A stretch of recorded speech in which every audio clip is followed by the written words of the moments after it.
Our first words you hear tonight were not about the wildfires, so that alone points to the positive impact from the snow we've seen.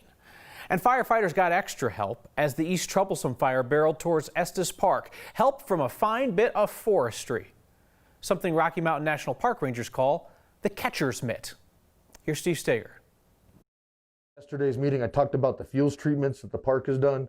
I've also talked about a catcher's mitt. It's a term we heard over and over this weekend. Catcher's mitt. I talked a little bit this morning about what I call the catcher's mitt. Fire managers on the East Troublesome say the catcher's mitt on the east side of Rocky Mountain National Park may have helped save the day. It gave us something to work off of and to build off of. So what the heck is it? We all know what a catcher's mitt looks like. Park spokeswoman Kyle Patterson says that foresters inside the park have gone all Tony Walters, creating a space around Moraine Park and Upper Beaver Meadows where fire would slow down as it moves east towards Estes Park. Over the years, we have continued to make a lot of effort in that area for fuels reduction. They've thinned the forest and done some controlled burns, tying all of that into the road system and into areas that already burned in the 2012 Fern Lake fire to create an area where the fire wouldn't have as much oomph and firefighters have more of a chance. We do all that so that we can be ready along Bear Lake Road or that stretch of Trail Ridge Road to try to catch it